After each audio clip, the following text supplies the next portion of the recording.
So what's up mga kaibigan, nandito tayo dahil tinawagan na naman tayo ng ating isang bagong customer sa paglilinis ng aircon. At dito na nga pupuntahan na natin. Ayan po, nandito na tayo. At dito nga po ay sinalubong na tayo ng magandang may bahay. Tara, silipin na po natin ang aircon na ating lilinisin. Medyo makapal na po ang mukha ko dyan at pumasok na ako sa kwarto nila para makita na rin kung gaano kalaki ang aking nilinising aircon.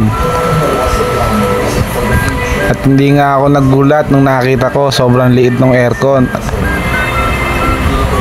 Ayan, nag-iisip na ako kung bubunutin ko to o hindi, pero mas maganda bunutin na to para mas malinis. Madumi. Ilinisin. Ano ka? Palinis ko dyan. Hindi, babaklasin. Saan ba? Mapalinis ka na ba? Sige, dito. Wala, masira yata. Saan lang po ba yung aircon niya? Ganun ka, yung linis ako. Kaya ang linis ako. Kaya ba? At dito sisimulan na natin tanggalin ang mga parte ng aircon upang masimulan na natin ang ating paglilinis. Medyo nahirapan ako magpihit dyan dahil yung dulo ng screw ko pulpol. Ayan. Pero hindi naman ako nahirapan dahil marami tayong paraan para matanggal yan. Ayan.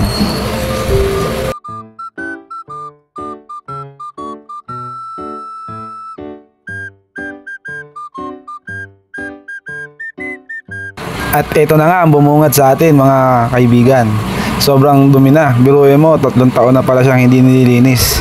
Dapat kasi nililinis yan. Kasi pagka nagbabaray ang mga sipon-sipon na yan, yan ang dahilan kung ba't hindi nakakalabas ang hangin na binibigay ng fan. Kaya hindi lumalamig ang aircon. Pero gagawa natin ang paraan yan mga kaibigan.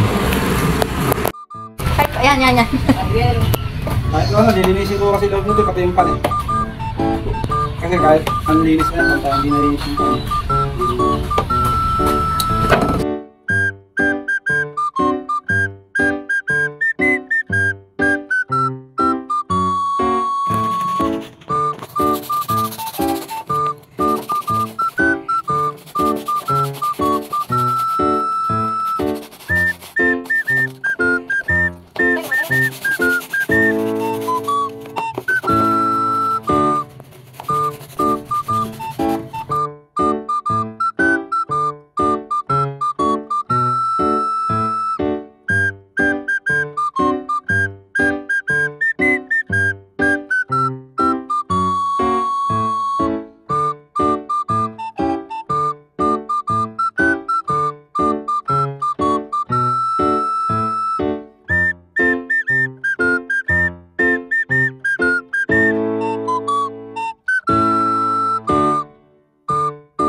At dito nga binigay na po ni nanay yung hinihingi kong plastic upang gamitin ko sa aking ipangbabalot sa mga part ng aircon na hindi dapat mabasa, tulad ng capacitor at thermostat.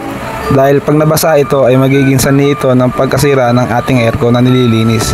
At baka imbis na tayo ang bayaran ay tayo pa ang magbayad. Ayan nga, binabalot ko na isa-isa para pagka simulan ko na linisin to.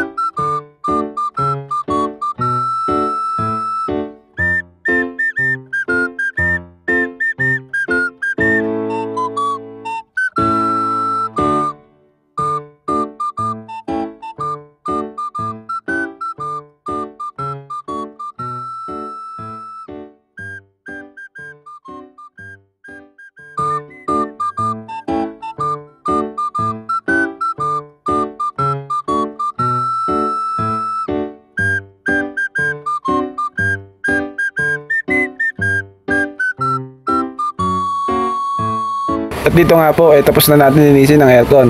At isasalpak na po natin ulit para matesting kung lumamig ba o hindi. Ayan po. Wow, malamig na.